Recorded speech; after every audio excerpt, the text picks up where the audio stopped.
All right, everybody, what's up? And we are here. Podcast is on, live in effect. Sharpshooting special edition for Wrestlemania. I'm here with the usual suspects. My boy Pete, say what's up. Hey, what's going on, everybody? Still shaking from the end of WrestleMania. Just excited to talk it. Let's go. It was great. And my boy Kenzel, say what's up. You What's got going another. on? What's Oh going man, on? Flying modem out Yeah. here, yo. Like, I feel like I'm flying right now, yo. Like, I have to say man. they did the damn thing this year. Last You year, know, what makes it so crazy is, like, we haven't had a WrestleMania this good since, like, when John Cena got his first world title and Batista got his first world title. And all the craziness with the Undertaker and all that. Like, that was a great WrestleMania. I think it hasn't been one, at least one that I've seen personally, that good until now. This is actually, man, it was fly. It was definitely fly. Yeah. this is No, definitely one of their crazy. better ones. That has to be the single. I'm not. We'll wait until the end before I say what I'm going to say. But we'll start. However you want to start. If you're going to start with the kickoff show and get the worst out of the way before we move on. I can start it off if y'all don't mind, because I didn't really get to watch the kickoff show. So we'll start with the tag team match. I just want to comment. Yeah, I just want to comment on those real quick. But I'm kind of disappointed the Usos didn't win. You know, their dad just got, enlisted into the Hall of Fame. So I was expecting them to win. I wanted that. They did the little family dancing thing at the Hall of Fame reception, but I kind of wanted that for a WrestleMania moment. So I'm kind of disappointed they didn't win and Rikishi didn't come out and do it. But as far as there's actually showing Cesaro and Kid a lot of love, I didn't think they was going to retain it. Yeah, I was actually. I didn't expect that either, but there's actually a lot of controversy when Rikishi got inducted into the Hall of Fame that he didn't mention Scotty Too Hotty or Grandmaster Sexy. I seen Scotty Too Hotty tweeting saying that they were nothing, and then when they got together, they formed something, and they wanted to be recognized. But that match, it was just weird because at the start of it, who was it? It was Jey Uso that got injured, yeah? And then after that, it was just Jimmy on his own, which was just odd. Just one guy on the Yeah, team. that was kind of weird how he just like goes out and he's like, "Hey, match goes on." Now, I don't know if they're gonna try to build off of that, like do some drama. Yeah, Yeah. it was a good retain though. Like I was pretty happy that Cesaro and Kid kept it because anything other than the Usos winning or Cesaro and Kid, I didn't want to see because I couldn't stand the New Day getting the belts, and God forbid Los Matadores got it. So, like, be honest, when they got that really close pin with who was it? I think it was Kofi who got the real close pin. When they got that, I know everybody's heart was like dropping. Like, no, Please no. They really pushing this New Day thing. Like, it's crazy. They are. They are trying to get them as over as possible. I mean, and like I said before, I like them as wrestlers. I just think their gimmick is whack. It's lame, and they just need to switch it up. Make them heels. That way it'll work better because nobody really cares about it. The tag match, the tag match itself though, it was actually pretty entertaining for me just because it was so much chaos. But I felt like the referee lost sight of who was in and who was out. There was a stage where one of the Los Matadores went for a roll up and he wouldn't pin him. But then suddenly it was like they were the two legal men in the match. It made no sense. But okay, I knew I wasn't tripping because I thought when one of those Matadors tried to pin Big E, the ref was like, "No, he's not live." But Big E was the one who got pinned for the title. No, that made no sense. That made no sense to me. It was a massive botch, but like the way the tag made sense to Cesaro though. That was actually pretty cool. I thought that was quite creative. Just have Jimmy do the splash and then have like Cesaro tag him when he's doing the splash. But it was a good retain in the end. The highlight of that match though had to be Natalya doing the sharpshooter to the little bull on the outside. That was funny. It was goofy. I mean, it was a good match. By the way, I still don't know why the Matadors are getting all these title shots. When did they become really, really relevant? I don't. Man, they just came out of nowhere, yo. It's Yeah, just they went back and checked the books. They was like, "Oh man, wait, hold on, we owe y'all a title match. Hey, we gonna throw you in this one. Like, hurry up." Like, no, or anything. That's crazy. And moving to the Andre the Giant Battle Memorial, did you notice it was kind of odd that every tag team that was in that previous match just found themselves straight in that Memorial right after? Pretty much. But there was some good bits. I think that was kind of whack too. I was kind of zoning in and out, like with the Battle Royal. I was looking forward to it originally, but when it started, it was just kind of like, eh. It wasn't until the end when things picked up that I really started paying attention. You know, my problem with the Battle Royal thing was Big Show should have won the first one, and then he should have lost this one to somebody. I think it was Cesaro, wasn't he actually who won the first one? Yeah, Cesaro won the first. I'm pretty sure he did the suplex last year. No, he got rid of Big Show actually. Yeah. Okay, so like Big Show should have won it the first year, and then this year Cesaro should have beat Big Show, and it'd been like the whole Andre the Giant getting pinned. Yeah, it would have made a lot more sense. And then at least Big Show would have had like he won the very first one, and so that's like my problem. The Giant. And now it's like, afterwards, this because it's supposed to be like an annual thing. It's like now it really holds no weight because of how they did it, in my opinion. Yeah, because isn't this supposed to be something that gets people over? I guess in a way. I don't think it pushes you for like a world title match, but it might be a ticket to like an Intercontinental or United States, or just at least get you kind of like on the track to getting a title match. Yeah, because I mean, let's be honest, does Big Show need to be put over? No. No, you don't.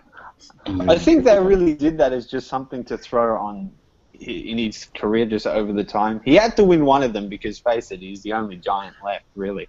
Yeah, but he should have been the first one to win. Like, he should have won the first one. Yeah, like that was out of order. We can't disagree with that, but it was good that they had the Miz and Mizdow break that tension, because that's just been irritating me. I'm just happy they broke the tension. Like, that was so weird that it was still going on. Like, man, the gimmick has ran its course, yo. And then I'm surprised Mizdow was the last one. Like, why was that a thing? Why wasn't that handled earlier? I think it's because he's really over with the fans. Actually, the most disappointing thing for me was Curtis Axel gets in the ring and then everyone just lifts him and throws him. That pissed me off because I was like, "Come on now." That was the dark horse. That was wrong. Axel just gets in the love. Royal Rumble, WrestleMania, doesn't even matter. We don't want you here. I thought for a second that Mizdow was going to win when he was like biting the Big Show's hand to get him off the ropes. I was like, he's going to win like that. It's going to be dodgy. But then just the outcome, Big Show ended up winning. And can we talk about how Big Show did the whole, hanging on to the top rope and flip back over thing? Like, yo, that's impressive, dog. That is athletic. That's impressive. Took out the New Day by himself. Yeah. No, that's impressive, but more impressive are the engineers at WWE, because the fact that rope did not snap, or the ring didn't like cave in when he was hanging on and pulling himself back up, that is some good engineering, because I could have swore his big ass was going to break that shit. For real. Like, really. It was hilarious. Because, I mean, didn't he break the ring before? Yeah, when Brock Lesnar suplexed him. And I'm pretty sure he broke it once with Mark Henry. Him and Mark Henry did a suplex. Yeah, when he did that superplex off the top rope and it caved in. I remember that. Yeah, I think that's enough of the Kickoff show. I don't really want to spend too much time talking about it. I'm just excited to get to the bulkier part of Mania. So real quick, before we go, I still don't have the chat room set up, but I'm checking all the comments in my emails, so I know you guys are out there. Thank you for coming and watching. Damien says, "Rest in peace, Rusev. Fuck Triple H and fuck Seth Rollins. Sorry for his language." It's all good. It's all good. Anywhere. It's all good. Rusev, he's fine. He's fine. We'll get to that. Yeah. So, first match was the Intercontinental Championship match. I just had a massive blank then. Did anyone else, before we actually talk about the match, did anyone else find it weird that Daniel Bryan was the first one out? Like, I felt like he should have been... I don't know, I'm picky. When it comes to a lot of entrances, I always feel like the better wrestler should come out towards the end. It's just a weird lineup, like the way they came out, like having Barrett come out so early. And then just, it's odd. And then R-Truth was last. No one cares about R-Truth. Throw him out first. Yeah, it should have been ordered the least important to... And to be fair, champion should always get the final entrance, but... Yeah. Wade Barrett. I guess they just did the people who mattered first and then sent R-Truth out there. And by the way, bless you, WWE, for not letting R-Truth do his intro. Oh, thank God. Man. And another big thank you for not having Booker T on commentary for WrestleMania. You had him in the pre-show, and I got enough of it. Trust me, I had more than enough with him trying to promote that book. Oh, my God. You know what? Maybe it's just because I'm black, but I like R-Truth's intro, and I damn sure would prefer Booker T to Michael Cole. Can I stand Michael Cole? Yeah, I'll give you that. I don't like Michael Cole either. Michael Cole I'd rather is have the worst Booker out of T all of them. than Michael Cole. That's for sure. But I can't agree with you on the R-Truth thing. It was cool at first, but it's like... It wouldn't be so bad if he didn't do the whole song. That's the thing that bothers me. If he just did part of it, yeah. Cool. But no, he gets to the ring and he continues to do the whole damn. Nah, sir, nah. You the what's up part to the ring, and then he just say what's up like one final time. I think that'd have been cool. Yeah, but, just let it go. You know, for the most part, for me, one of the things I really appreciate about WrestleMania is the showmanship and the intros and everything. And for me, when a superstar just uses like his regular intro, and you're in WrestleMania, it's like I don't even want to watch you anymore. Like, go back and do that again. What are you doing with your life? Yeah, definitely. But it wasn't a match that they were really. It wasn't the match because it's sad. It was a lot of people. I mean, there were 7 people. Yeah, that and all that.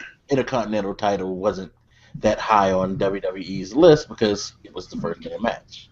Yeah. It should have been the first match. I don't think it should have been the first match. Yeah, I was surprised by it. I think it was the first match just so that people can see if Daniel was going to win or not and just get that out the way. And then everybody... I guess, get him at a high spot right then and then keep going, maybe. The match itself was pretty entertaining, at least for me. I love ladder matches, especially when they got a lot of, like, decent wrestlers in there, or, like, good. With the exception of, like, R-Truth and Wade Barrett at times... That match was filled with pretty good superstars. Actually, beyond good. You had, like, Luke Harper. Actually, that thing he did where he put the ladder on his head. He was on, actually. I thought Luke Harper did a really good job. I thought he was going. Dean Ambrose got, like, murdered when he went through the freaking ladder. Yo, let's talk about that, man. When you watch a wrestling match, I don't really care if you feel like you shouldn't watch it or it shouldn't be this important because it's fake or whatever. I've never been thrown through no damn ladder. And not only have I never been thrown through some damn ladder, I've never been folded like that on my neck and rolled around like a little roly-poly. Like, yo, that was all bad. I was like, yo, they need to go check him right now. Like, pull him out the match. Yeah, he needs to chill out on doing that crazy shit because his career is going to be short. I mean, he fucking fell through a fucking steel ladder. It just snapped. It just fucking snapped. It didn't bend. How good you are. Oh my god. Yeah, I don't care how good you are. That shit had to hurt like fuck, and I'm glad they didn't put him back in the match because if that would have happened, that would have been some ungodly shit. I would have been scared. for that man's life because that was crazy. That was crazy. Stardust had his moment where he pulled out that star-covered ladder or whatever. Yo, you hear what JBL said? That's Home Depot aisle 3 with glitter. Like, I was rolling, yo. That was hilarious. That's Home Depot aisle 3. Like, what? That was hilarious. It was hilarious. The overall match, I think WWE giving it to Daniel Bryan was good. I thought Dean Ambrose would win it, but I'm happy with Daniel Bryan. I would have been happy with Dolph Ziggler even. But I feel like it's kind of weird when Daniel Bryan won it. Yeah, I'm happy at the same time, but at the same time I'm like, why are they giving him this title when he could be pushing for like pushing for those? Yeah. It's like they're giving him this to keep him away from the higher end titles. I feel like they keep giving it to him to shut people up. Yeah, to make us give us something to be happy about, and that's pretty much what it is. Like, and I was not even happy about it. It was like whatever to me. I didn't really care. Yeah. But now at least we know he's going to have some really good matches for that Intercontinental title, with matches against like Dolph Ziggler. He'll have matches against Dean Ambrose, Luke Harper. They already sound like great matches, especially you put Daniel Bryan in them. Great. Yeah, it kind of makes you kind of care about the Intercontinental Championship again. That's the one good thing that comes out of this, is that it's on somebody who we actually care about, so therefore we'll care about him having it. We'll care about the matches and things like that, whereas before when they were just doing the hot potato thing to whoever, nobody gave a damn about that belt anymore. The downside to it, though, is Daniel Bryan going to become that superstar that pushes people over, that they use to push people over? That's definitely a good concern to have, because that's what they pretty much did with Dean Ambrose. I mean, not Dean Ambrose, but Dolph Ziggler. When he had it, he was kind of the like put people over guy too. Same thing with Kofi Kingston. And not to mention, Dolph had the world title at one point, and then they pushed him back down into the Intercontinental, and then they started using him, the guy, to push people over. Daniel Bryan is going to be hot regardless. People are going to love him regardless, and that's just going to be like, with all this popularity, we can use him, push this other guy over, and keep pushing guys over. So it's like, it's like people complain so much about it. People just complain about it so much, and it's just like they're going, like they think they got something good, but they didn't really get something good. It's kind of like up in the air at this point. I don't think they'll put people over him. I mean, at the end of the day, I think he's only a one-way ticket to a heel. If you come over Daniel Bryan most of the time, it's going to be like a clean heel, except for Dolph Ziggler, who's been doing it week after week. Apparently, Dolph Ziggler turned into like the greatest wrestler. Like Daniel Bryan is the person that won the World Heavyweight Championship, won 2 matches in one night, yet he can't beat Dolph Ziggler, someone that loses to everyone on Raw every week. It was just weird. Just weird to see. Well, the creative don't even think about things like that. No, they don't.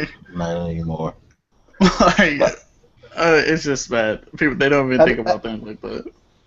At an overall standpoint, I think this does a fair bit for the Intercontinental title. Like I said, it was either, for me, Dean Ambrose was the one I really thought, but I'm happy with Daniel Bryan getting it, just so we get some good Intercontinental Championship matches.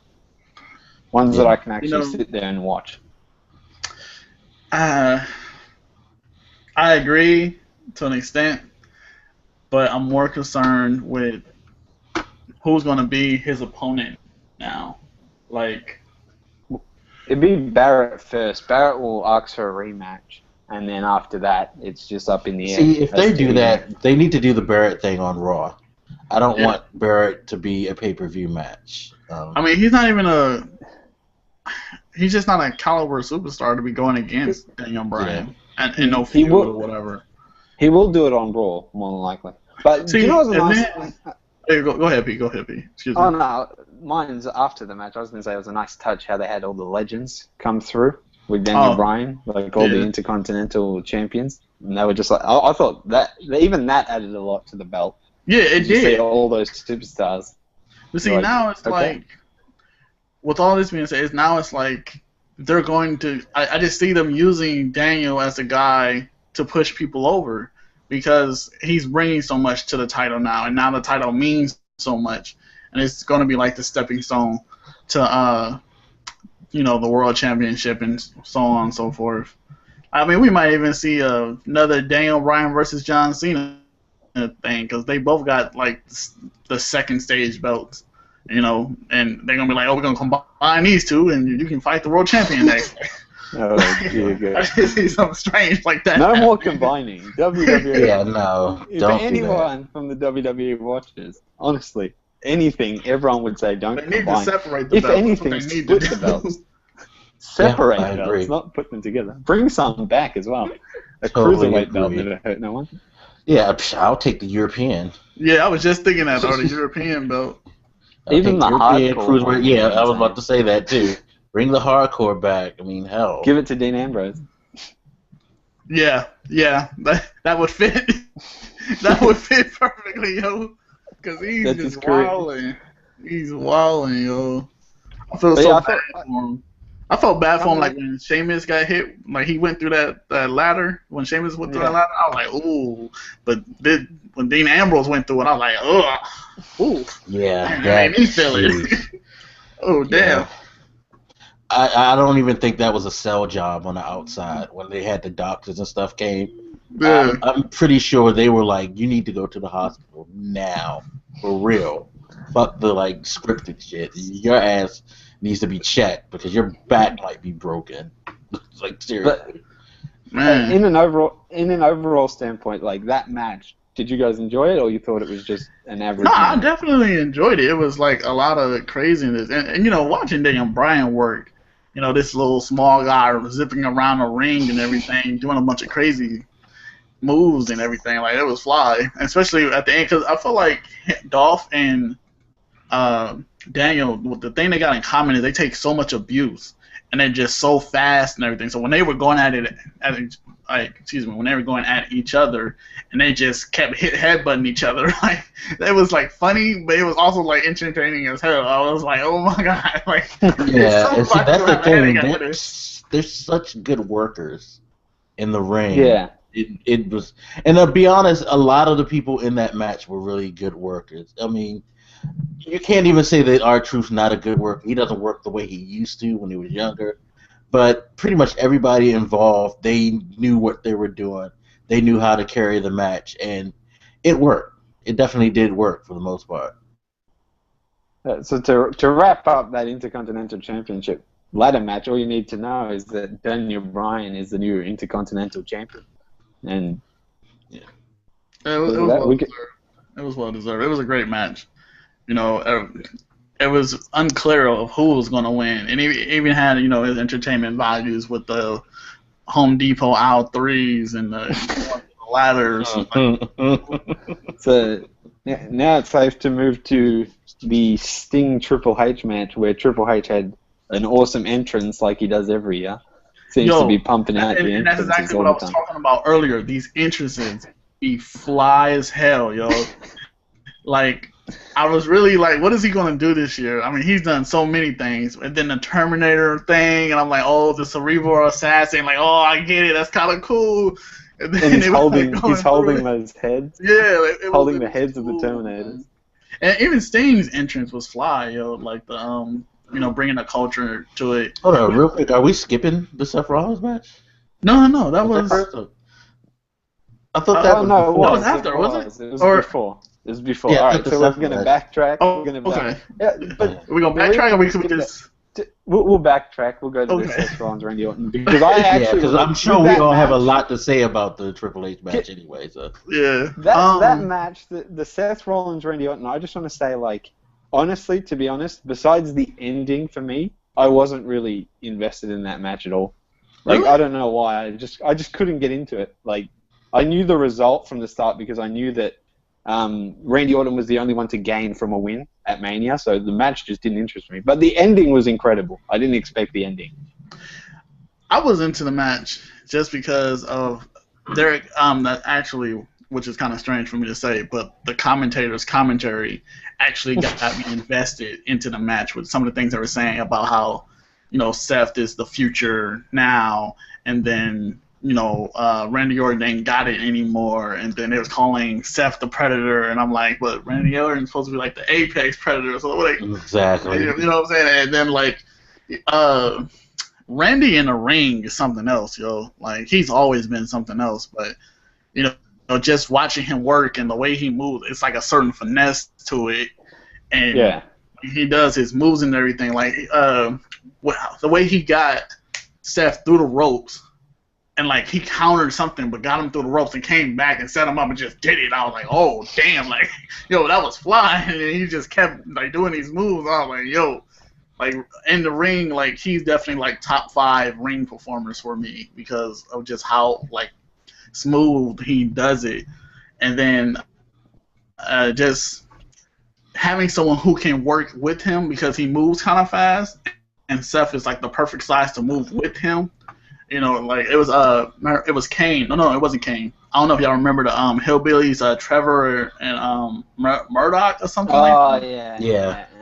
It was going against one of them was going against Randy Orton, and the really fat one couldn't move fast enough, so he like threw the whole match off because Randy was moving so fast. Like it was hilarious, but like it was a good match because they complemented each other.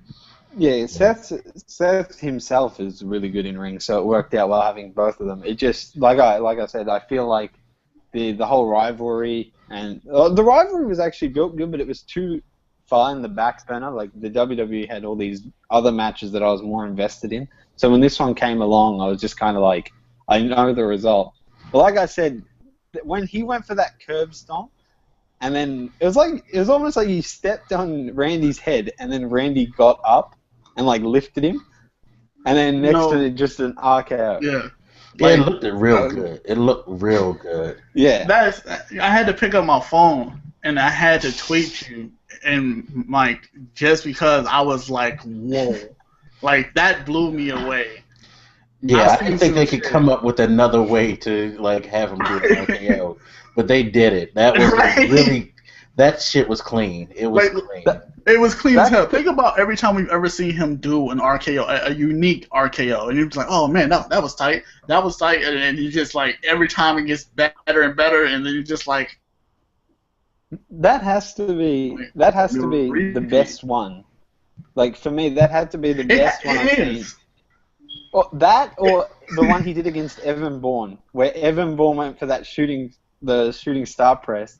And then just out of nowhere, Randy did the RKO. They're the two best. I think this one is better. Yeah, I think this one is better just because it really was an RKO out of nowhere. Like this was a wrap. Yeah, this was you didn't expect him to come out of that move. It's like he was literally had his foot on the back of his head, and just the way he spun out. I had to watch the replay again because I was like, wait, did he really do that? Because I didn't really see it. When he did it the first time, I didn't really see it. So I had to watch the slow motion replay to see it and like, damn, he really did that. It looked so effortlessly. It looked right. Like, it was so fluid. It was so just fluid. Crazy. And it's like that's something they either practiced or it was just like a spur of the moment thing. They came up with it and they just hoped it was going to happen because it was like. It could have went wrong in so many ways. It could have went really ugly, but it was just perfect. It was so nice. It was so nice. Overall, that match for me, at least, it was. That's like we've been saying. That finishing was great, but for me, the match itself was just okay. It was all right. I think it was pretty good. I gotta say, I think it was pretty good. But you know what? I think, like I said, it was the commentary. But I wanted Randy to prove, like, I still got it. Like, they be talking about some of these superstars, like, they just old and done with. Like, they can't even move the same. But, like, he is just, like, finessing it still. And I was just like, what are you talking about? Like, are we watching the same match? Yeah, but now we can move to the match I'm more excited to talk about, that Sting Triple H match, because so much happened in that match. So much. It was just a retarded amount of things. What they did, I mean, I know some people didn't like it, but I'm sorry. What they did was like a wrestling fan's like happy moment, like dream, whatever you want to call it. That was a high moment if you're like wrestler fan, in my opinion. I'm sorry. To me, like even if you're not back to the old school wrestling fan or anything, it was great. The whole match was great. Yeah, it was. Like, it's just it's seeing those, like seeing the NWO and DX just be so close together. Just see WCW being so close to WWE. It's like when that was all happening, that's all you thought about. Like, it'd be cool if these people came here and did this. Yeah, and we got to see it now. You know, I think I get the whole nostalgia part about it, but just overall, the match was good, and it had its bits where like Triple H was like running scared or whatever. I didn't really like, but it was like whatever. It didn't like throw off the match for me. But overall, them going at it and Sting, which I'm more of a fan of his in-ring work than him on a mic, but it was like great to see him like, you know, like beating his chest like, oh, you ain't doing shit to me, like I'm invincible. It was great. I was like, wow, that's some like that was actually pretty fly. And how good? Good. Just how good was Sting in the ring though? Like, he was actually really good. He was. He looked really good. I mean, it was more so of like he never stopped wrestling. Which I mean, he probably hasn't, but it was more so like he's just been at it like all the time, like every day. Yeah, that's how it felt. It just overall, just the whole thing and thing. He got hit with some moves, you know, like probably knocked some other people out. So just like the will it must have took to take a like hit to the face and then start beating your chest like, oh, that didn't even affect me. Like, I'm like, yo, that was some serious concentration. For real. Yeah. When I tweeted the whole thing about it being a good bit of nostalgia, I was more talking about the outside of the ring stuff with like DX showing up, and then you got Shawn Michaels showing up, and oh my god, that was so when Shawn Michaels showed up and hit him with the sweet chin music, I was like, oh shit, you know, that's what I was like geeked off nostalgia wise. But that match was actually a well paced, like really good match. It was a throwback. You know, they both had their moments. You know, you had the psychology with, you know, Sting hitting Triple H like, see, you didn't think I was ready for this, and like Triple H like, oh shit, he came to play, and then like the back and forth, all of that was done very, very well, and I love the way at the end, after all was said and done, he shook Sting's hand to show respect. Yeah, I think that added a lot, and also I thought it was pretty cool when Shawn Michaels made his appearance. I thought that was amazing. Yeah. Like, I didn't see. The camera was like so. Like, it didn't have him in the shot at all, and it wasn't until like Sting turned that you just see Shawn Michaels just switching music in. I actually thought that Triple H was going to get the pin off that for like a split second. You know, the whole. It reminds me of what is it? It was like some Elimination Chamber match during some event where Shawn Michaels was a part of it, and Kurt Angle had John Cena in an ankle lock, and the way they had the camera angle, it was on Kurt Angle with the Cena's foot, you know, in the ankle lock or whatever, and then Shawn Michaels' foot just shot out of the camera angle and kicks Kurt Angle, and then he pins Kurt Angle, and that's how it reminded me, because like we know about Road Dogg and X-Pac and whatever, we knew they were there, or at least a part of WWE now, whatever, so we knew they were there. I didn't expect Shawn Michaels to be there, and just to see him in the corner, just like wham, like, oh, look who's here, and it was like, oh, whoa, and then he turned around and got smacked. I was like, damn. Right. It was just like as soon as he showed up, he took him out, and he was like, ooh. He didn't even deserve that. And it was like a whole just reunion and everything. I was like, yo, this is dope. And then in the whole NWO thing and everything, it was like, you know, it was one of those matches and it was like everyone won, whether whoever lost or whatever. It was a great match, a great show of showmanship and everything. I really enjoyed that. And this is when I started to feel like, yo, this is going to be a great fucking WrestleMania. Like I had a tweet that I was like, yo, this is that match. That was the ticking point. Like that match, it was nice to see Triple H win as well. Like I thought me thinking Sting's returning, Sting's gonna have a match at WrestleMania. He's probably gonna win, but it's like they kept it in a way that WWE beat WCW. It's like that's how they left it. Yeah, I thought I was gonna be a lot more upset with Triple H winning, but the way the whole match went, I was just happy with everything. It was like I didn't even care that Triple H won. It was just like that was just a good match, regardless. Yeah.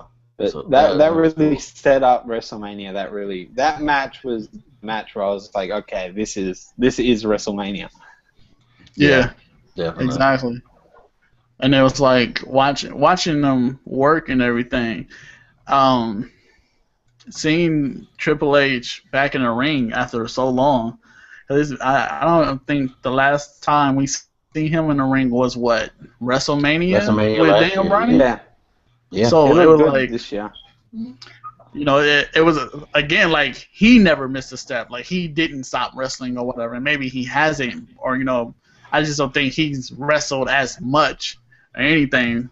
We know he do his workouts and whatever, but man, it was like he just hasn't missed a step either. So it's like seeing these two guys who's from like the veteran days or whatever out here outperforming some of the young wrestlers and everything, and still taking hits and still, just with the showmanship, it was great.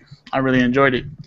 Yeah, definitely. That was one of the high moments. Can't say it's the highest moment for me. Yeah, there's still more to come, but we can dissect. Like this is the middle. Like this is the turning point. Like this is like that climax. It was just good from beginning to start, but now it's like started to get even better. And like I said, I tweet y'all. I'm yo, this is like really hype right now. Like I'm super excited for this shit. And now we can. That got me really invested. We can dissect the next match, which was the Divas Tag Team match. I'm pretty sure after the Sting match, it was the Divas Tag Team match. And why was there a Divas Tag Team match at WrestleMania? Why was this not like a fatal 4-way or something? Like I don't understand how they decide, like why it was a tag team match. To me, the match itself made no sense because Paige and AJ both want the title, yet they have to come together to face the Bellas, and it was just like, why? Granted, the match wasn't the worst. Like, it wasn't terrible, but it wasn't great. It was just that, like, real middle ground. Yeah, I felt like it was a bit above decent myself. But, like, I felt like that should have been the first match. Like, it kind of derailed it, like, the momentum, but the Sting and Triple H match was so great, it didn't really do much to the momentum, and it was decent enough. There was like, okay, well, this is filler. You want a hot dog, honey? Okay, I'll be right back. Exactly. I was just about to say that was the okay, everybody. You can watch it, break, but the concession stand is over there. Bathrooms are back there. Anything you need to check your car, whatever, feel free, people. We don't mind if you get up and leave your seat right now. The thing for me with that, though, is it's disappointing to hear that at that time we just weren't invested in the match. Like, think about it. They've got divas, like, that they could put in a triple threat match that would make us want to see the Divas Tag Team Championship match get defended. It's just they've chose to go a meaningless route that basically once it started, everyone was just like, why are we watching? Granted, there were a few bits in the match that I was like, that's pretty cool, or like, because I like watching AJ wrestle, I like watching Paige wrestle. Even Nikki at times can have her moments, but for me, the match just held nothing. Like, it didn't mean anything. Yeah. There was no real storyline to it or anything. So, like, even though that was that, it was a bit above decent as far as in-ring work or whatever. There was no foolery. There wasn't any parts that I was just like, see, this is what's wrong with the Divas division. It was just like, okay, that wasn't intolerable or anything, and it was a bit above decent. So I'm like, okay, carry us over to the next match. That's cool. I can deal with that. To be fair, we really can't dissect the match anymore. There were like I said, there were a few moments. Like there was a bit where Paige did like a flip, like she was on the side of the ring and she flipped onto the two Bellas, which was actually really clean, surprisingly. Like I got to give credit to Paige is really good in ring, I reckon. Her and AJ are just phenomenal in ring. I like when Paige threw one of the Bella twins into the stairs. I was like, oh damn, they got a little room. Yeah, that was brutal. That was right at the end. That was hilarious. And that AJ's finisher, that submission is awesome. Yeah, it looks so nice, though. It looks like crazy. It looks like it's really painful the way it splits you up. And then, you gotta figure out, when you're in it, oh, damn, how do I tap? Let me just slap her leg real quick a few times. I really don't think we can dissect that match. Do you have anything to add on to the match? Because the next match, I feel like we can dissect for days. Yeah, I think that's about all you can say about that. It was a nice spot filler. Yeah. Good toilet break. But the next match being Cena versus Rusev. The next match being Cena versus Rusev for the United States Championship. That match for me, I feel like that was actually built well. Yeah, but let me take the floor and just say, because I got into an argument the last time I was on the podcast with somebody for liking John Cena. And I just want to say, there was a point in time when John Cena was that guy, and he was everybody's guy, regardless of whatever. When he got his first world title, everybody loved him, and he was that guy. And so, WWE didn't shove John Cena down people's throats. He didn't, whatever. People chose him. And the reason now is no matter what anybody does or how John Cena does it, he's going to get hate. And it's crazy to me because when I watched the match and, going in, whatever, it was actually really good for a John Cena match. And it wasn't one-sided. It wasn't John Cena getting dominated, and it wasn't John Cena dominating somebody. And, he even pulled off the little rope move with the stunner that was actually pretty damn impressive. I was like, oh, man, I didn't even know you could move like that, John. But it was just watching him work and everything.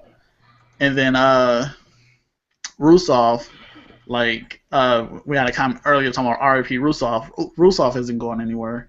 We got Extreme Rules coming up. It's about to be crazy. They're going to have one of those I Quit matches or something for John Cena Rusev. And it's going to, be a test of wills and everything like that. It's going to be pretty good. But overall, I feel like Rusev, the thing with Lena throwing her heels in there was that was really that was funny. You were like, what? What was that supposed to do? He just threw her shit. I was like, what? Probably break up the pin and maybe John Cena moves. But Rusev actually phenomenal build. In terms of a heel, I think he is the best heel right now in the WWE. Just right now. I'll say the best new heel.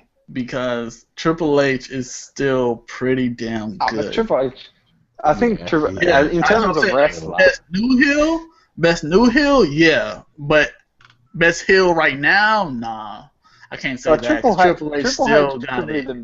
Triple H could be the best. In my opinion, he's the best of all time, both wrestler and heel. Just for me, I've loved Triple H from start to end. Just his whole career just. Admired I think the only one who could ever match Triple H as a heel is CM Punk. I think that's the only person who can ever match him as far as on a mic being a heel, because they both say things that just gets under people's skin, and people love it. Ric Flair still rates high for me, but that's old school. I don't know about Ric Flair's work. That's Four Horsemen stuff. Yeah, that was great. The match itself, though, like you said, it was entertaining. It was good. It wasn't one-sided. And Lana, it was actually weird to see her back because there was no build to getting her back. She just kind of showed up at WrestleMania. We had an argument, but now I'm back. and I don't know how I got back. It's like, that's because that movie schedule opened up a little bit. They were like, get there. Yeah, we need you for WrestleMania because Rusev is kind of on his own. How cool was Rusev on the tank? I was about to say, that's the one thing that we are all forgetting is that Rusev intro. Yeah. That shit was fire. I loved his whole intro. That shit was great. Now, the Cena thing, y'all could have saved that. Like, seriously. I thought that was a bit much. I felt the same way, because this is WrestleMania, like I said, and the showmanship is always supposed to be top notch. John Cena don't had great intros I feel like at every WrestleMania. In this WrestleMania, he just comes out to his regular music after some chopped up speeches of presidents and stuff like that, and I was just like, all right, y'all trying to go hard for the USA or whatever, but you couldn't like fly John Cena in or something, have him, skydive in, something. Like, he couldn't do nothing cool. Like, Rusev come in on a tank to the Russian anthem. The M60. Did you see the M60 on top of the tank? Like, that was a legit Russian tank. That wasn't like no fake shit. That was a legit Russian That's tank. What I'm saying. Like, because I've said that to somebody. My boy had stopped by when the match came over. And that came on, and he looked at that. He was like, "Is that like what type of? That's a tank? Is that fake?" I was like, "No, that's the real fucking Russian tank." Like, man, like that was incredible, right? And there's some Russian anthem and everything, and Rusev carrying the flag. It looked cool as shit. It was like, oh man, this is really like, it's like he actually lives it. You know what I'm saying? And it was crazy. And then we had the little like watered down speech thing, and I was like, "What is this, man? Come on!" Like, Rusev should have came last. Rusev should have came last, yo. The only thing people are gonna take, like, the sad thing is, like, Cena won. I really like Cena as a wrestler, and I like him on the mic as well. But I feel like the only thing anyone's gonna take from this is Cena won. Cena ended Rusev's undefeated streak, and Cena was the first one to break the accolade. Just like Cena has to do everything. That's just the only way fans look at it. I think that's why I kind of had the reaction I had, because it's like you put that whole scenario back into play again, whereas you could have just let it carry on just a little bit. Just put that little seed of like, oh wait, does this mean that Cena is actually not always the one? The man, you know what I mean? I don't have a problem with him beating Rusev. I just had an issue with him being the one to end the undefeated streak, because it's like Cena always is the one to put a stop to everything. You know what I mean? In the defense, though, while y'all are correct, y'all both are correct. It seems like Cena is always the one to like be the last resort kind of guy. But he's always wrapped up in other things, too. Like, it wouldn't make no sense for Rusev to go against John Cena when Rusev first came, and John Cena was wrapped up in other things anyway. Now, it's at a point where John Cena wasn't doing anything, so it's like, okay, let's put him with Rusev. But if it was, like, anybody else, it could have been someone else to take out Rusev or whatever. But I personally thought it should have been Daniel Bryan. That would it could have been. But then that would have been like, what do you do with John Cena? We would have had John Cena in the ladder match. Me personally, if we could have swapped places with John Cena and Daniel Bryan, I don't think that match would have went good at all. Like, the ladder match would have been lackluster. No. And, Daniel Bryan with Rusev would have been bad. No, it wouldn't. But I think Daniel Bryan and Rusev would have actually been a pretty good match.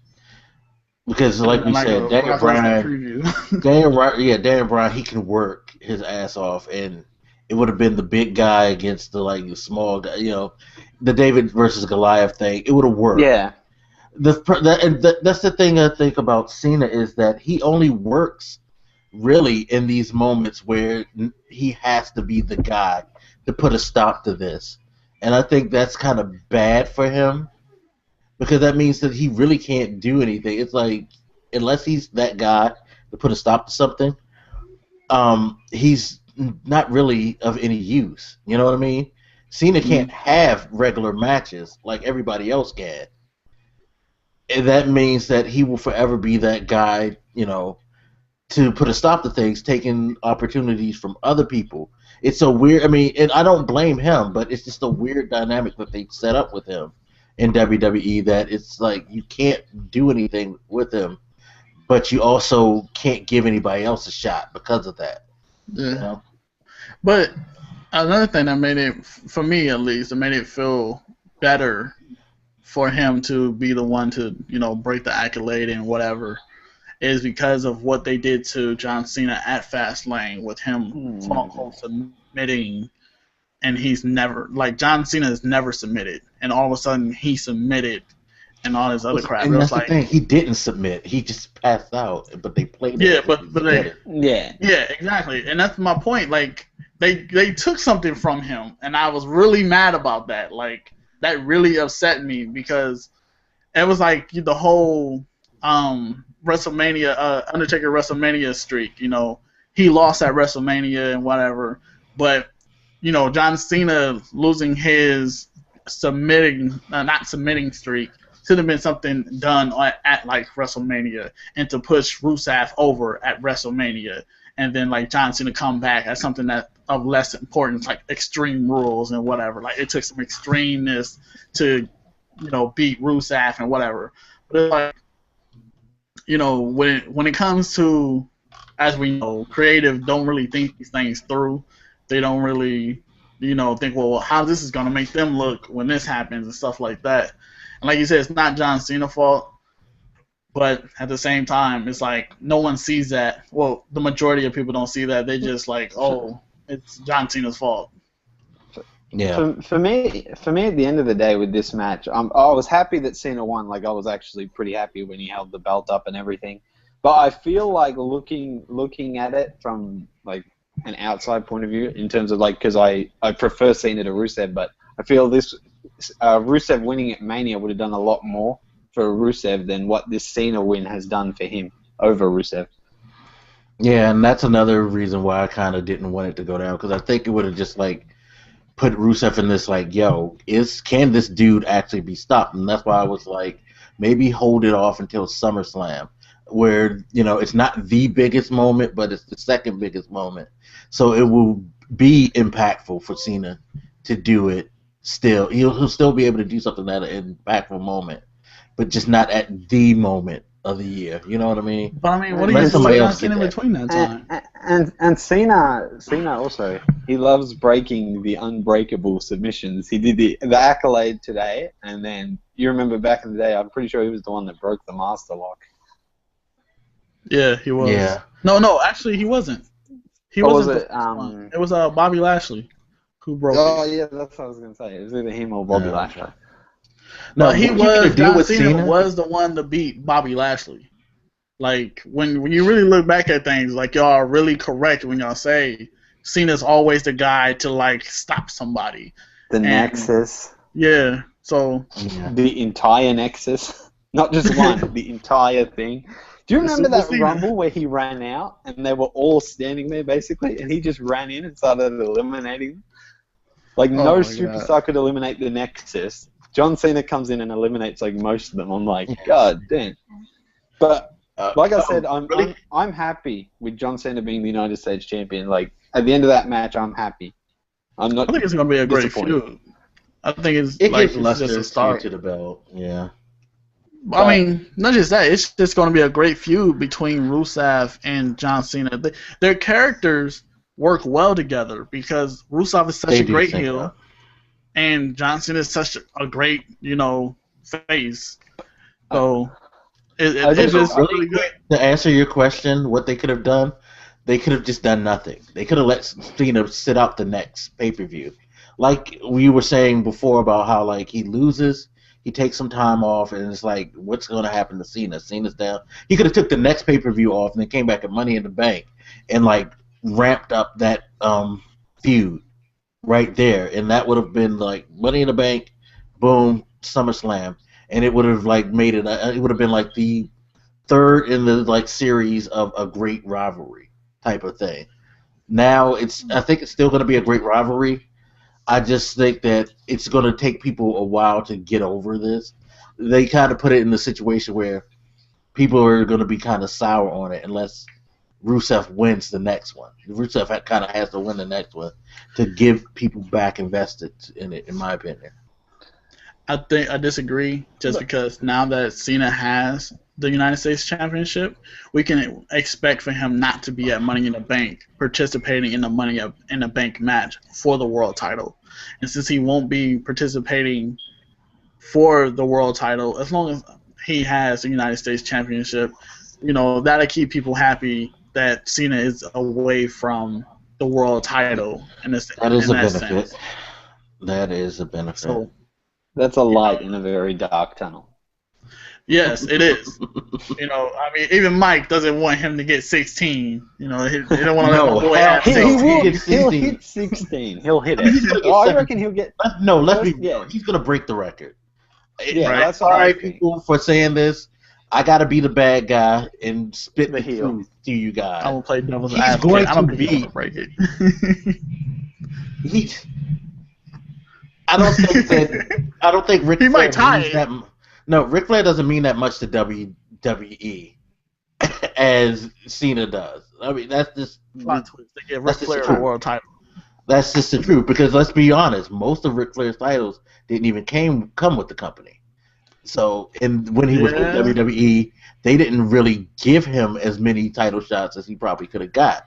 Because if they would have pushed him a little more than they did, he probably would have had 22 title reigns. You know what I mean? Yeah. They never pushed him the same way he got pushed in WCW. Yeah, at the end of the day, Cena's taking that reign of 16 titles. He's gonna surpass it. I reckon probably 17, 18. But that match, I don't think I can really add any more to it. Just we'll see what happens on Raw, and hopefully with Rusev, he's not stuck in these feuds where it's just Russia versus the USA. Because if he just keeps doing that for the rest of his career, I'm screwed. I think that's with him losing the United States title and losing it to an American. This is going to bring Rusev out of, this is for Russia for Rusev. Russia's better than America and all this, yeah. Yeah, I think this is going to become more personal. Mark my words. We're going to start to see, it's going to become more personal. We're going to start to see him come out in different clothing. He's not going to be with Lana anymore. He's going to, he won't even have his gold medal anymore. And it's just going to be this is a different Rusev and whatever. He can keep the Russian gimmick and all that jazz, but this is going to be definitely become more personal for Rusev. Yeah, I think the Raw coming up is going to be great, and also for the people that actually do like John Cena and actually care about this. After Raw this week, he's on that Jericho podcast on the WWE Network, which I think will be pretty interesting because I've liked the two Stone Cold ones, so I can't see why I wouldn't like one with John Cena. But we can talk. So this is where WrestleMania was just the next two matches just holy crap. That's all I can say for both of those matches, because both matches were incredible, the last two matches of the night. And going really quick, before we go to the match, what did you guys think of that thing with The Rock? Did you think it needed to be done or needed to be there? Oh, yeah, we completely jumped over that. I thought it was a nice touch. I mean, Ronda Rousey was in the crowd anyway, and she's incredibly popular right now because of all the dominance she's having in the UFC, so I thought it was pretty cool. It's pretty cool when she flipped Triple H. I was just hoping she wouldn't say something stupid on the mic. That's what I was hoping. Yeah, her mic worked wasn't great, but it worked. It worked. Stephanie McMahon's good, surprisingly good on the mic. She always gets the best lines. Always gets the best lines. She is her father's child. When that line she said to John Cena, it's what would it's not what WWE would be without John Cena. It's what would John Cena be without the WWE. Just it's a crazy line, and then it's the next week she says to Sting, so this is what it feels to be like in the big time. I thought that was incredible as well. She just gets these awesome one-liners. Yeah, she is good. I just thought that it wasn't a necessary thing to have. But I mean, it was weird though. I was saying it. I was watching it with a friend, and I saw The Rock's mum in the crowd. And whenever you see The Rock's mum in the crowd, you know that The Rock is there. 100% The Rock is there. And then next minute, as I said that, I'm like, oh, The Rock's mum's in the crowd. Next minute, The Rock's music just hits. That's funny. You know, I felt like if this brings The Rock to WWE and starts a feud with Triple H, which means that would be awesome. Next WrestleMania. Right? Which means Sting gets to do something else, then cool. But if this was this one-time segment type thing, and we're not going to see UFC champion girl anymore and so on and so forth, it was whatever. It was entertaining for the most part, you know. But other than that, it's more so like what is this? Is this a setup or is it not a setup? Yeah. If not, it was such a tease for Triple H versus The Rock, because right now that match would be insane. Like, honestly. To be honest, I was saying this when I was watching Triple H after the Sting match. My words were like, it's weird seeing Triple H only wrestle once a year now, because I was so accustomed to seeing him come out every week as the game. Because the whole time I've been watching wrestling was when he was the big superstar. And now it's like he's gone. It just sucks. It sucks seeing that. Because I want him to come out every week. He's a great heel. He could just run. Yeah. He's still competing with the best. But the attendance was pretty crazy. What was it? It was like 76,000. Almost 77,000. Yeah, the damn stadium. Which is pretty good. But it's going to be bigger next year because it's in the Cowboys Stadium. So they're going to blow the roof off of that right there. All right, let's talk. Wait, did you have anything to add, or are you ready to talk about the next match? I just wanted to just see how you guys felt about that. That's cool. But oh wait, one more thing. Ronda Rousey wearing a Vegeta shirt was pretty incredible. Yeah, I thought the overnight was pretty cool. It's a little epic. She's kind of cute too. Right there. She's actually really attractive, but it's just when she's in the octagon, she's hideous because they do her hair all retarded. But yeah, be careful because you screw her over, your arm broke like that. Goddamn. But speaking of the next match, this match was incredible. Like the build for it was phenomenal. Like that Bray Wyatt versus Bray Wyatt versus The Undertaker is the match I'm talking about, and that match lived up to, in my mind, at least through my eyes, I felt it lived up to the build. Like that match just felt amazing. Seeing The Undertaker was just like, holy shit, he's right there, just right there. Bray Wyatt was good as well. I loved Bray Wyatt's intro. Loved it. Yeah. That was fly. Okay. Hated Undertaker's intro. Where the hell were my damn druids? Goddamn casket at? You know, I kind of was wondering with my thunder and lightning. I pissed. Wanted that. Also, why did they have to have the roof? I wish they were in a stadium where it had a roof or something. Could have just added so much, like turn all the lights out and everything. I just felt it was too light. Yeah, it just felt like it wasn't dark enough. Like, yeah, I tweeted that about Bray Wyatt too, because you couldn't really see the lighters. Yeah, like you said, man, like here I am sitting there expecting him to come out to the whole shebang, just everything, casket just laying there on the side, people with the fire sticks in the hoodies, and he walks through the smoke and stuff, and then it's just like basically sun shining on him. But actually, it did darken up a little bit, but not enough, not near enough. And no. But yeah, Bray Wyatt's intro was really good as well, and the match. Like Undertaker looked good. Can we just start by saying that he looked like he had been? He did. Like working out a bit. He was just very in shape. A lot better than what he looked going into last year. Yeah, a lot of people say he didn't look really. To me, he didn't look no different from last year to this year, and.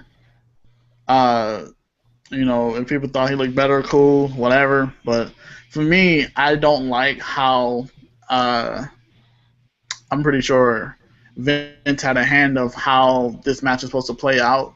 and they're like, "Oh, people think you're not the same man, and we're gonna like make you like stumble a bit, and like you're gonna like fall over." Yeah, I places. didn't like oh, that. I'm getting hurt.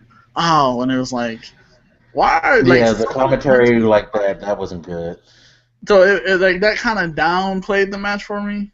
But seeing the, when Bray Wyatt was doing like the handstand spider walk thing, and then Undertaker sat up and looked at him. That was good. That was hilarious. Well, let me just say that nobody sells, and I'm not talking about like ring, like taking bumps. I'm talking about nobody sells a match as a whole better than Bray Wyatt. The looks that he gave, the reactions that he had to certain things was pure gold. The look on his face when Undertaker sat up, he genuinely looked like he pissed himself. Like, you're not supposed to do that. What's going on?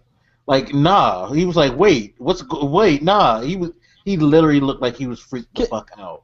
Do you know what was Undertaker weird? had a face like that too.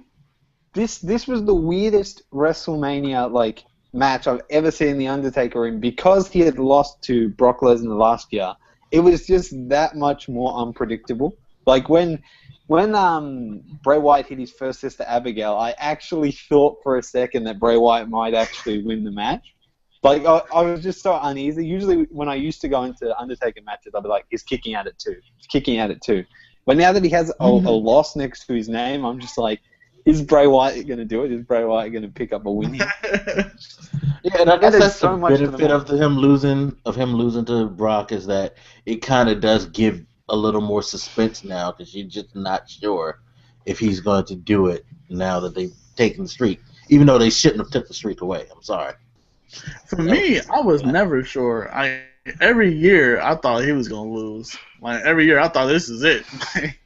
Well, let's be sure. It's like it's because he versus the top wrestler all the time. He always versus that top wrestler, and you're just like, that guy's got it. Lucky Cena wasn't on to break it, otherwise. I'm pretty sure that would have been a riot. Oh my god! That would have been a riot. I would have started a riot. I would have started. I would have made people go to Connecticut to WWE headquarters and burn that bitch down if it was John Cena. Goddamn. You know what, man? You wouldn't even see me on Twitter. You wouldn't even see me on Twitter. I wouldn't say shit. Like, I would be quiet as hell. Deactivate his Twitter. Doesn't come.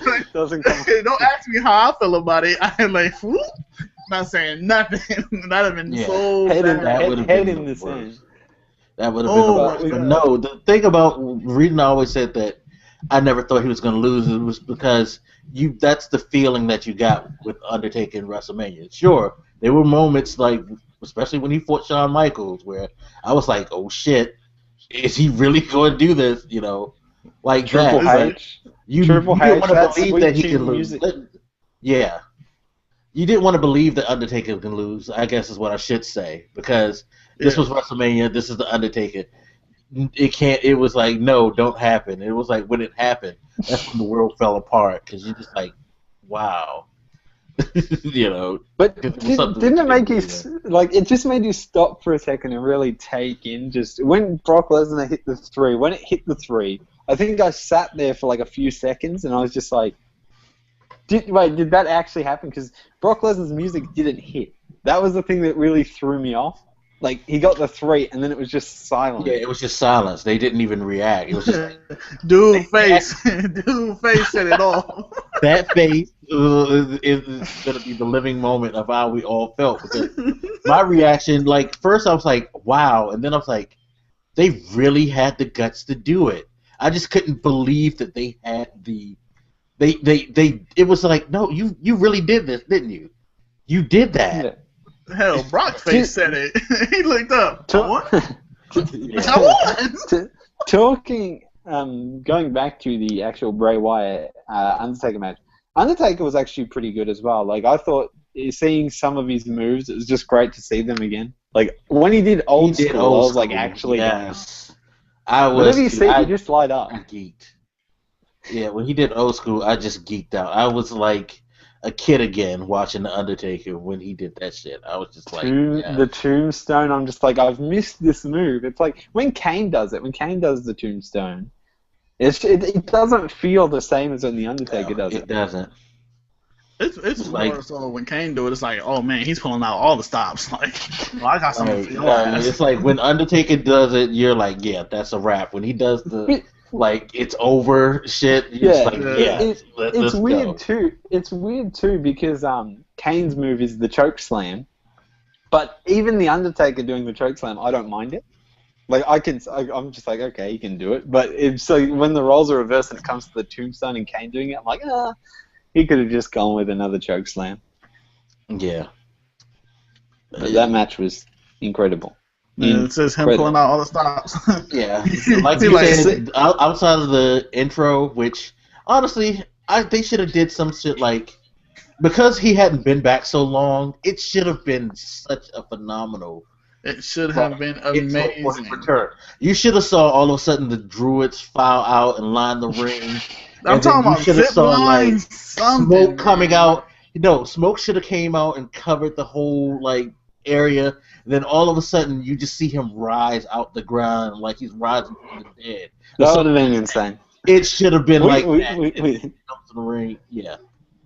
Dude, I was so disappointed. Okay, this is WrestleMania.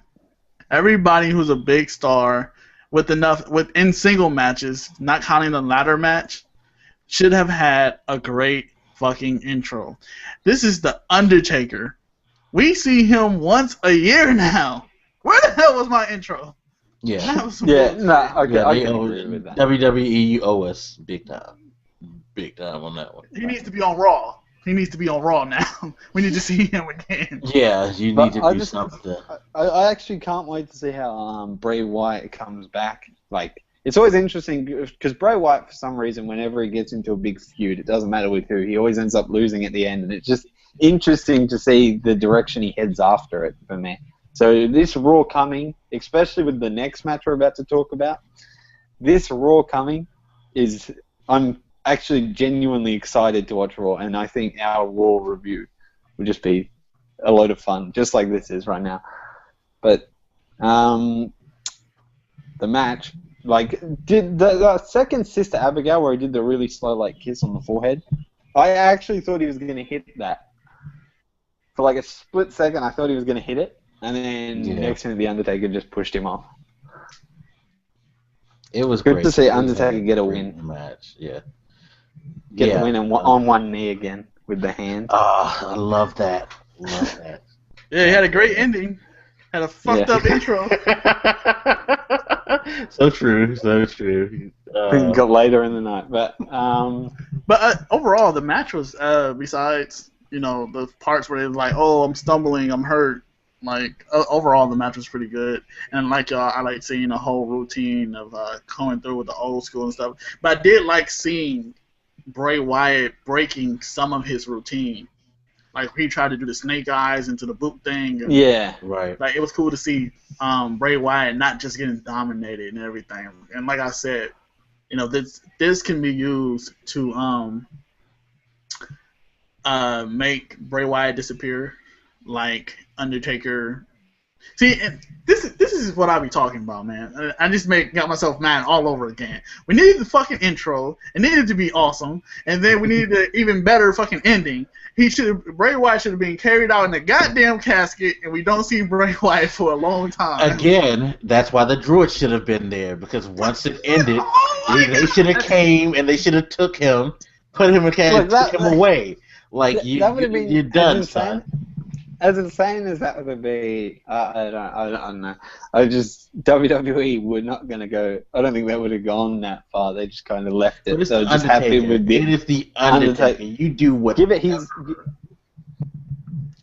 Just give Undertaker. Undertaker got that win, and we really just soaked in Undertaker getting another win at WrestleMania, and I just don't want whatever.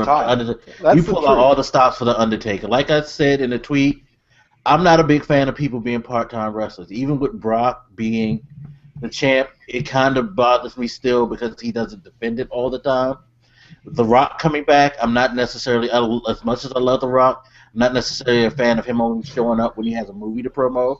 And the Triple H thing, the once a month, the once a year thing now, it's like, okay, you're the boss, you can do that, but still, it's kind of like you're taking a spot from somebody else who wrestles all the time that could do that. That being said, Undertaker's the only person that gets the pass on that because he's done so much in building that company to where it was that he should be able to do whatever he wants. And like we were saying, with the intro should have been on point, and they could have had a big, grand, crazy outro too, because it's the Undertaker. I think they really they saved that really crazy outro for the very end. I think that the ending for the entire WrestleMania, they didn't want anything to come near touching that. Like I feel that match came close though. That match came close. It did. So there's actually a lot I want to say about the next match that really surprised me. But did you guys have anything to add on the Bray Wyatt Undertaker match besides that match was incredible? Yeah, and that's pretty much it. Just next year, give him a better my intro, my great ending. I feel like I got cheated. Next year we'll be getting it. Hopefully where they're performing at next, hopefully there's a roof. One of those come in handy every once in a while, just to stop the goddamn sunlight on the darkest person ever. Yeah, I think Jerry Jones is going to address that because he ain't going to want to. He's going to want to. So I don't think he's going to let them watch that. So let's talk the main event, the Brock Lesnar Roman Reigns match, and this match for me, like we said on the Raw review just recently of our WrestleMania 31 predictions, it was curiosity that really got me and you into this match. It was just like, how are they going to go with this with Brock Lesnar being the champion, re-signing? Does he hold it now? Does he lose it? Is it going to be Brock Lesnar dominates and Roman Reigns does nothing, or do they kind of go head-to-head? And god damn it, talk about Brock Lesnar dominating for like 90% of the match. Holy shit. I don't feel like he did it. I don't feel like he dominated. I feel like he had you ever see the movies where it's like this grand master karate dude beating the shit out of someone, and then the dude who's like expected to lose just like laughs at him like, oh yeah, you thought you were doing something, but let me show you what it's really about. And just seeing Roman laugh at him throughout the match, like, oh, that's all you got? Yeah, I've been through worse. Like, it was actually kind of cool to see that, because everyone else just had this look of like, I'm in dying pain, like, oh my god, what have I gotten myself into? But to see Roman just laugh it off, it was like, this match is actually pretty damn good. And it wasn't like that. What match was that when Cena just got like slammed 13 times? It wasn't like that.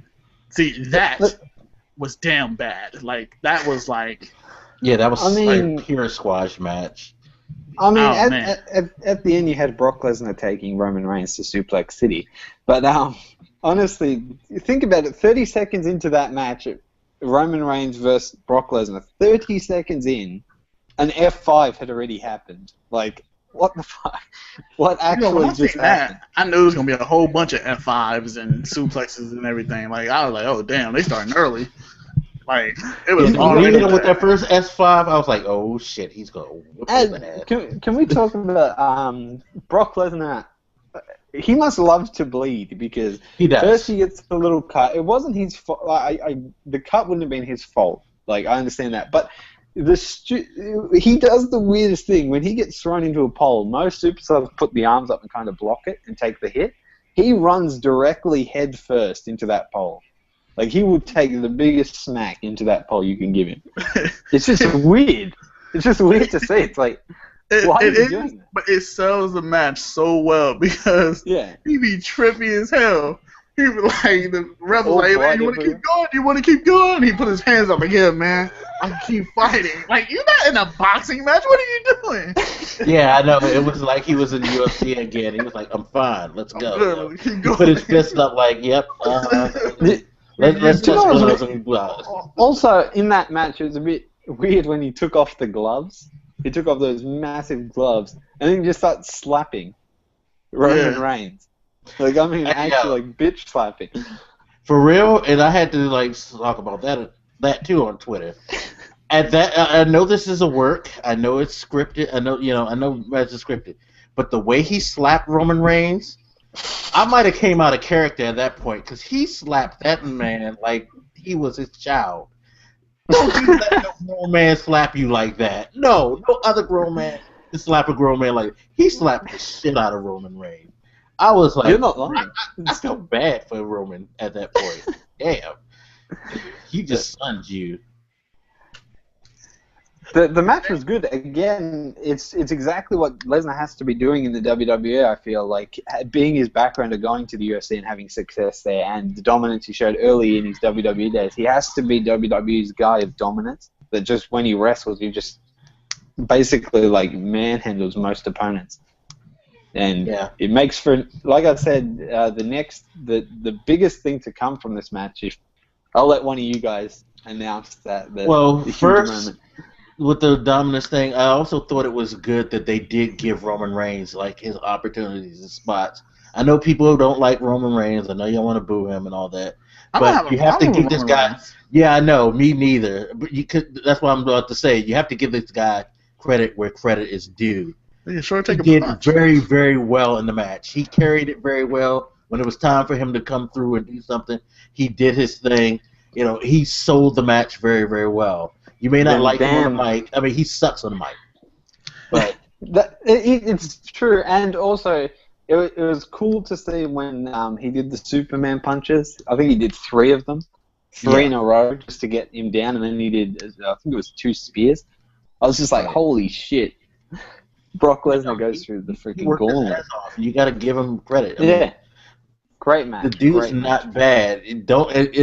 This goes back kind of to the John Cena argument that we made earlier, is that don't blame him for what the WWE is doing with him. It's not his fault they decided to push him that fast. You know, you can't bury him because of what WWE's creative team came up with. You know what I mean? Yeah. I mean, overall, like I said, like you said, Mike, he sold the match well. The whole laughing the bit off, taking the slaps, not coming out of character. You know, that would have knocked me out. Those slaps would have just straight knocked me out. You know, and for me, like I said, I feel like it wasn't like Brock dominated and then all of a sudden he just did one move and Brock was out. Like it was pretty consistent. Like Brock was pretty much it was kind of leaning towards Brock, but eventually, you know, he just outlasted Brock in a sense. Yeah. He stood his ground, basically. For me, it was just like, besides the bit where Reigns did the 3 Superman punches and the 2 spears, I didn't feel like he did much else in the match. Like, that was just the high point. It was a great moment. That moment was great. But for me, that just felt like that was it, and the rest was just him getting thrown around the ring by Brock Lesnar. Well, there was that bit where he, countered Brock trying to spear him through the ropes. Didn't he end up getting clotheslined? He got clotheslined? He got clotheslined at the end, but, I mean, it was that bit, but that's what I'm saying. It's like these little tad bits. 2-second moment. It's tiny bits, but what I'm saying is, like, a majority of the match was just him getting thrown around by... Yeah. But those moments he had, when he had to, like Mike said, when he had to stand up and do his bit, they were good bits. They were actually really good bits. Yeah, he proved that he wasn't going to back down, no matter what. It. And he did the little things, like you said, the laughing. That was good. It was a good touch to have. Oh, yeah. By the way, Paul Heyman, God, I love that man. Oh, my God. I fucking love Paul Heyman. When he took the mic from her, it was like, excuse me. And he did the intro. Oh, man. Yo, Mike, did you see the tweet when I tweeted you? I was like, plot twist, Paul Heyman comes out for Undertaker. Right. You're talking about my client, the Undertaker don't fight for free or whatever. Like, that would have been hilarious. Everybody waiting for Undertaker, and then it's Paul Heyman. Like, what the fuck? It would have been great if he did something like that. Oh, my God. Like that was really good, that entrance, and the ring announcing. Because it's stuck in your mind when he says the reigning, defending WWE Undisputed Champion of the World. Oh, World Heavyweight Champion of the World. And then when he says Brock Lesnar, the way he says Brock Lesnar's name, it's always cemented in your mind. Where he's like, Brock Lesnar. Right. The way he says Brock. Yeah, it was ridiculous. Paul Heyman, even on the side, you look at him standing on the side, his reactions and things like that. When Brock almost got pinned and you see him get on his knees, it's like, oh, please, God, no. It's like, God damn, Paul, you're so good. He's too good. He's just way too good. But, all right, so you want one of us to... Yeah, you guys. I just want to say Paul Heyman is like the best cheerleader, best manager that comes with the WWE. Like his mic skills, flawless.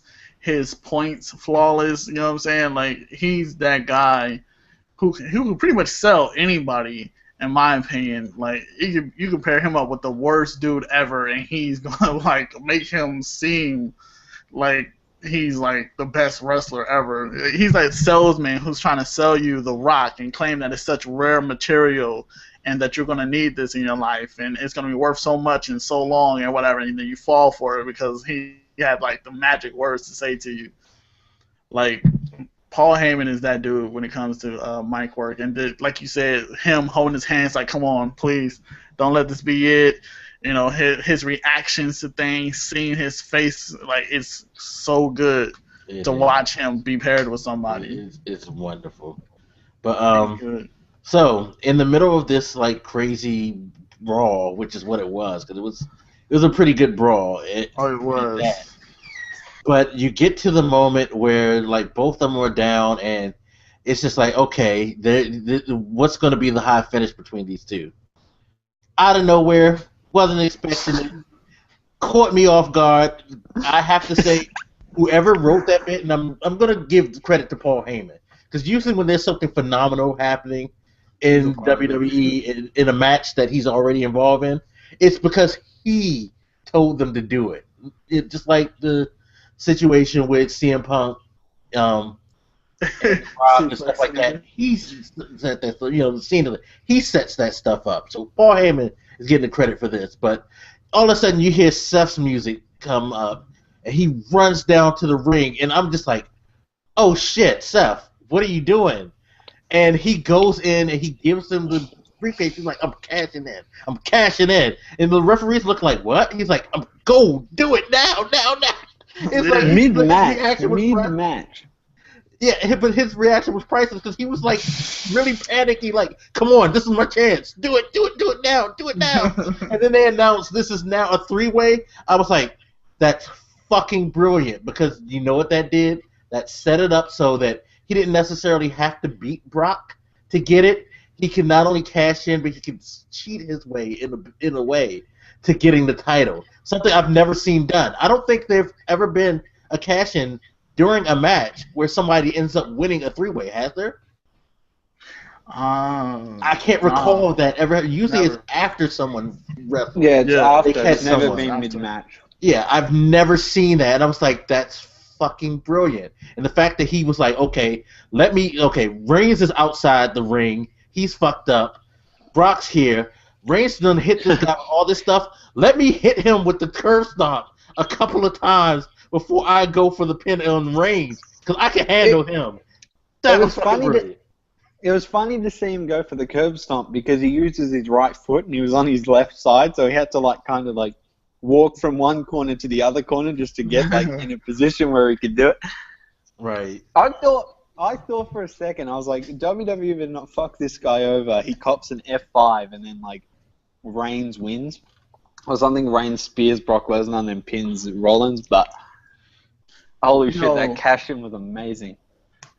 See, Brock taking that blow to the head and then bleeding and everything, and then them beating each other up like they did, really sold this part, because when I heard the music, I was like, oh shit, this is really about to happen.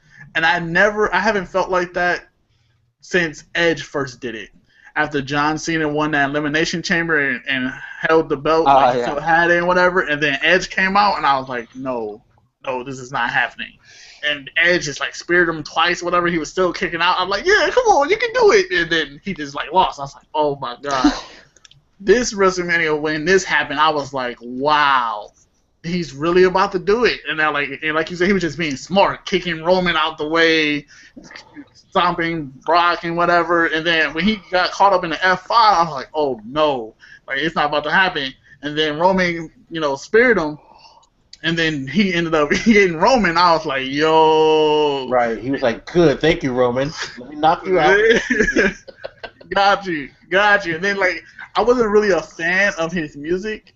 Like, I didn't dislike it, but I didn't really like it. It was kind of in the middle. But after this and seeing him, like, celebrate with a little helicopter belt. He was going off. The celebration was great because the look of shock on his face, and like you said, the helicopter, the way he's going up, just like, yes, like, I did this shit. Yeah, man. Yeah. He was just so. And then the music in the background made it so much better. Much better. I was just like, wow. That was fly. It was dope as hell. That was one of the best, and that right there put like a cap on what was a surprisingly great WrestleMania. Because I had anybody who heard the Predictions podcast knows me and Pete weren't that high on it. Yeah. Me especially. I was kind of like, yeah, whatever. There were a few matches that interested us, but it wasn't like going into WrestleMania, I didn't think I'd come out the way I have. I had chills running through my body when Seth cashed in. That is the single best cash in I've seen, and the overall WrestleMania was absolutely incredible. Yeah, and you got to think, coming off the other pay-per-views, Royal Rumble, Fastlane. We know they streak. They've been swinging and missing for a long time. Yeah, exactly. Now they hit a home run. Yeah. Basically. What did I give Fastlane? I think I gave Fastlane I think you gave it like a 4 or a 5 or something like that. Yeah. You gave it like 4 or a 5. It's like, this is, you don't even have to ask me. This was a 10. It was a 10. Feeling a 10? Yeah, it was a 10. I'm not saying that it was perfect as far as like as a whole. Everything wasn't perfect. But the stuff that was big enough to where, like the Divas match, you didn't really care. You didn't even care they put that Divas match there. Yeah. You didn't care they took a long time with the Rock segment or something like that, or did the concert. The big moments were great. Like that video you sent me where the guy says 90% of wrestling's bad, but that 10% that's good is like fucking amazing. And that's exactly how WrestleMania was. It was just, it had the right amount of like incredible stuff, and it makes you look forward to Raw, not only to see how Bray Wyatt comes back, to see Seth Rollins with the title, to see Cena with the title, see Daniel Bryan with the title. There's just so much right now that in the next, Raw following, it's tomorrow, it's just going to be insane. Brock Lesnar will come out. Reigns will come out. That's gonna be crazy. Real quick before you go, Modem. Shout outs to Panic17. What he said in the comments: if Roman didn't get more fans after this match, I don't know what will work for him. That's so true. He should gain some type of respect after this match. If you can't give him his respect, then you're just hating, to be quite honest. Yeah. This is kind of a testament because Roman Reigns is kind of like in the same position with John Cena as far as fan engagement and how they are. And personally, I don't know why people are using this term a lot, but they're using the term "shoving down my throat" a lot. I don't like anything dealing with something being shoved down my throat. I don't really like saying that. I love saying that for some reason. But it's the same predicament. No matter how well they do in a match, no matter how well they do on a mic, or what feud is really good or whatever, it's gonna be this loud minority of people who are just like, this is trash. WWE is trash. They're trying to stick this trash down my throat, and I don't like it, and blah blah blah. But you just gotta look past that, as Pete and Mike has said on a few of their videos, most recent videos. If you like it, you like it, and if they don't, oh well, like they don't like it. So this would definitely, and the aspect of it, this would definitely, win. Roman is gonna get some sympathy points just because he was the one who got banned.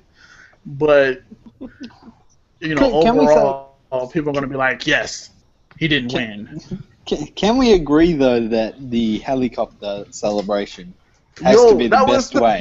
That has to be the best way. When he wins, he must do that all the time.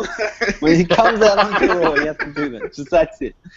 Yo, he was so turned. Like, it's almost like that was a last-second call. It's almost as if that wasn't supposed to happen. His reaction was so good because he just kind of grabbed the belt, and then once he got his hands on it, he ran up the ramp to get away from the two. Well, fuck this, I'm out of here. Yeah, like, I'm gone. And then, it was so good too because we never, ever have seen someone. Matter of fact, the only time I've ever seen someone celebrate having a belt as well is Vince McMahon when he had the ECW title and he was dancing with the belt. That is the only time I've ever seen someone like actually celebrate and be like, yeah, like this is great. But that helicopter thing tops it because I've never seen anyone ever just like throw the belt around like that. And I was like, what is he doing? Like he was too turned. He was. Yeah, I loved every second of it. He was way too. He was on. It was ridiculously good. I loved it. It was great. I had to, like that. It was a few moments in this WrestleMania where I had to tweet y'all like, "Oh my God, did y'all just see this?" There was the Randy Orton last RKO. There was dude getting thrown through the ladder and being folded up. There was the headbutt thing with the Ziggler and Daniel. Even on the pre-show, they had that bit with Jimmy Uso where he went to all four corners of the ring, hit Big E, hit one of the Matadores, hit I think it was Kid, and then he hit someone else in the other corner. That was awesome. I thought that was cool. There was so many highlights, like so many little things that just stood out, and just those WrestleMania moments. Like I said, with Natalya doing the sharpshooter to the bull, I thought that was just randomly. Even the whole Miz out going off on Miz, everybody was like, "Yo, finally!" So it seemed like every match had like a moment that you could say, "Yo, that was pretty dope." As always, I gotta agree with you, Mike. We usually do the the rating of how we found this WrestleMania. Are we all going with a 10? Because I've got a 10. I'm going with a strong 9 to a light 10 because I didn't get my goddamn Undertaker intro. That would have been an 11 for you. If you got that Undertaker, yeah, you know what? You kind of convinced me. It kind of does lower to at least a 9.5, not a 9. I'm feeling a strong 9 to a light 10. I didn't get my Undertaker intro. The Divas match didn't really make sense, although it was decent, a bit above decent. And then it was just some parts that were just like, don't really feel that. But overall, strong 9 to a light 10. Mainly because I didn't get my goddamn intro. I'll kind of ramp it down and say that because that was something that should have been done. But also, I don't want to get them too high. Like, give them something to reach for. Because I don't want them to go back down to what they've been doing. Because Lord knows, they have needed something like this. This was a really good pay-per-view. Definitely. It was. But you know what? If this WrestleMania sucked, I think they would have lost a good amount of people. Because this is WrestleMania, man. Like, they had to come with the heavy hitters. Everything had to be top-notch. Or at least a good 90% of it had to be top-notch. Yeah, and what's crazy is Raw was so horrible. That's the thing. It was like the lead-in almost like it was on purpose, right? Yeah, it just had to be like, yo, this is not going to be good at all because they're just not trying. But they definitely got me with that one. They fooled me. That was crazy. Yeah, it was. But all right, I think we should. What about you, Pete? Wrap this up. Pete didn't give us your rating. Oh no, you said 10, right? Pete. He might have. He said, I think he said 10, but he might have got. He might have to. Well, we gotta hear his reevaluation because we didn't get a damn intro. What my intro, yo? We need a fan-made intro when someone chop up some clips or something for WrestleMania 31, man. Yeah. Oh my god, that was some definitely bullshit. That definitely was. I think Pete might have got kicked, so yeah, we might want to go ahead and end this right here. But overall, yeah, I think we all liked WrestleMania. Yeah. Hopefully you guys did too. Hope you enjoyed it. Anybody in the comment section talking about it was trash, I'm gonna flame you. I swear to God. Yeah, if you are hating on this WrestleMania, then yeah, I don't. Yeah, even in its worst days, nah. I can't hate WWE that much to like say this was bad. This was good at all. Like this was good. This is more than good. Very good. It was well worth the $9.99 as they say. But thank you, Modem, for coming through as always. Most stuff. I'm thinking when we do the Raw, if you could come through, because I think we all need to react to the Raw. Because if Raw's trash, I'm gonna be fucking pissed. Fucking pissed if they make this Raw trash. I'm gonna tell you right now, it doesn't matter what they do on Raw. It could be the most horrible show ever. As long as Undertaker come out to some kind of crazy ass intro and carries off Bray Wyatt, that will make up for everything. Okay, that's all they have to do is give you a damn intro. That would make up for everything. Raw could be horrible as shit, and it could end on Undertaker taking away Bray Wyatt. That would make up for everything. Okay, so give you your intro and they can botch it, whatever. Me, just ride the wave. You're on a high. Please ride the wave. You can't fuck this up. But we're definitely gonna get some rematches. We're definitely gonna get some WrestleMania rematches, or some feud build up. If they don't, then they're just stupid. Very stupid, very stupid. But that's gonna be it. Again, thank you everybody for coming through, for watching, for all the comments. Appreciate the support, and guess we will see you guys after Raw. Go ahead and say your goodbyes to the people. All right, people. Happy to be here as always. Keep supporting the Sharpshootin podcast. I'll catch y'all next pay-per-view and probably tomorrow. All right, and again, like I said, thanks everybody. We will see you then. All right, y'all. Peace.